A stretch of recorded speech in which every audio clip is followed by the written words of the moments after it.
I came into the synagogue. I remember I preached there, and then on the first day I went down and stood by the entrance to the synagogue, and everybody walked past and said Good Yom Tov to me, Happy New Year, and I wished them. And I noticed that during the prayers in the synagogue, there was one corner where there were some Jews, assumingly from the Middle East. They were dark complexion, and they did not go through to say Good Yom Tov to the rabbi. Well, I ate at the Reverend Bierman was the minister there, my cousin. I ate at his place, Yom Tov, my food. And then when I asked him, sitting at a table, I asked him, why don't the Egyptian Jews? He repeated what the secretary told me, that there's tension, they feel they are being discriminated against, most of the Jews in Netherlands are German, Hungarian, they don't get on with these. Leave it alone, he said to me. On the second day, Rosh Hashanah, when the service finished, instead of me going down and standing myself at the entrance, I walked down from the pulpit where I was sitting. I walked over to the corner where all the Egyptian Jews were, and I started shaking my Good Shabbos, Yom Tov. I was told that if looks could have killed, Mr. Gus Hines looked at me from behind, I should have dropped dead. But unfortunately, looks don't kill, and nothing happened. I felt so good with myself that I had the courage to withstand the discrimination in the community, and they were absolutely, you can't imagine, they were elated that I should come over to them and wish them Good Yom Tov. They kissed my hand, the custom by them that they kissed their hand, they all kissed my hand, they were gathering around me and everything. I was embarrassed by my own courage. I was embarrassed. I didn't know what to say to them, so I just turned around out of innocence and I said, hey, by the way, do you know of an Egyptian girl that is blind? So one fellow says to me, yeah, I know them. I says, yeah, will you be seeing them during the week? He said, yes. He said, I said, would you do me a favor and tell her that the rabbi from here from Sydney wishes her a Happy New Year? He said, okay, he'll do that. But I was supposed to have gone back to Melbourne between the days between Rosh Hashanah and Kippur, but I had made a good impression with my preaching, so that they just asked me to stay behind, and they took me around and feted me and showed me the Adelaide and so on and so forth. I don't know why. To this day, I don't know why. But every night I went to bed, this girl played on my mind. This blind girl. And for some reason or other, she kept on coming back to my mind all the time. So much so that one day at dinner, I said to Mrs. Berman, I wonder, could you do me a favor? There are Egyptian Jews that know who this blind girl is. I wonder if you could get me the telephone. Oh, Rabbi, she says, you're treading on dangerous ground. There's tension in this community, please. I said, no, I must have it. I've got to satisfy myself. The fact was that she got me the telephone number. And after dinner, it was about 8 o'clock in the evening, I picked up the phone and I rang the number. A lady answered the phone, and I said, excuse me, my name is Rabbi Gutnick. Is there a blind girl living on that number? There was a pause, and then a bang on the telephone. I thought the line had gone dead.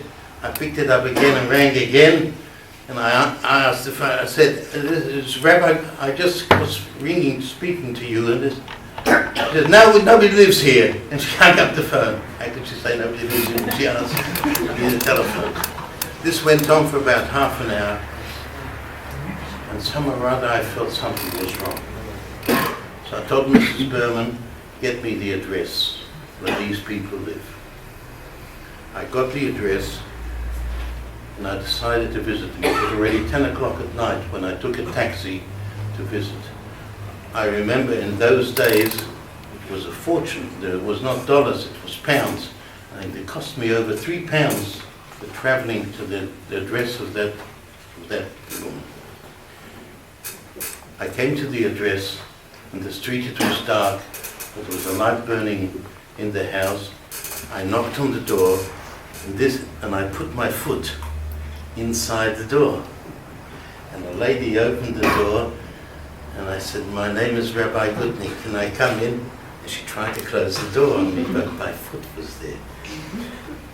And she saw she couldn't close the door, so she said, "All right, come in." I walked in, and she took me into a lounge room, and I started talking to her. I wanted to get friendly with her first, with the mother, that was, the lady of the house. And I asked her where she comes from. She told me from Alexandria.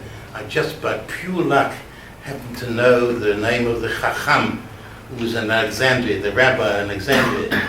And I said, "Do you know this and this rabbi?" She said, "Yes, he married us."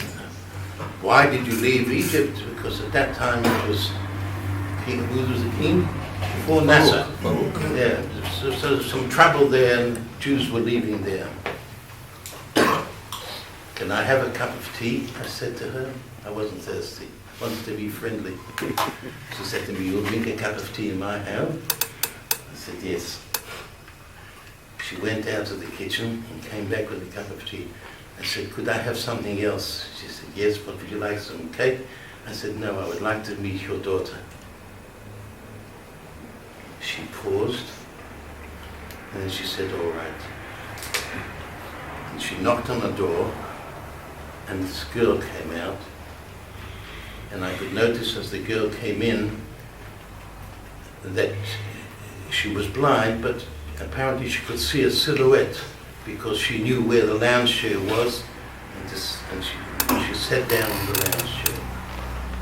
I didn't say anything. I waited for a minute or two, and then the mother had the courtesy. She said, "Maybe you want to speak to her on your own." And she walked out into the kitchen, she closed the door, and she left me with the girl by herself. The girl must notice the mother had left, and she crawled over from the chair, and she put her arms around my legs, and she started weeping.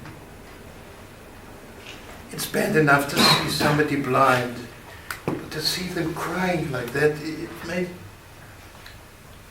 And she started kissing my shoes. And I thought this was a Sephardic custom. And I got hold of her. I said, "What's your name?" She said, "Betty." I said, "Betty, please don't do that." And I lifted her up, and she kept on holding on to me. I said, "Betty, please, tell me what's the matter, what's wrong." And this is what she tells me. They came to Adelaide 2 years ago. Her father's a plain worker and doesn't earn very much, but he earned enough to make a living. She's been blind since she was a child. She had what was called a disease called trachoma, and that made her blind. There was no facilities for a blind girl to learn in Adelaide. But there was a Catholic school for blind children.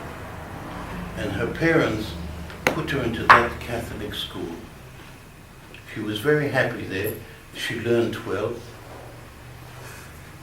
But then she said, after about 12 months, there was a priest that used to come once a week to give them instructions, to pray with the girls and so forth.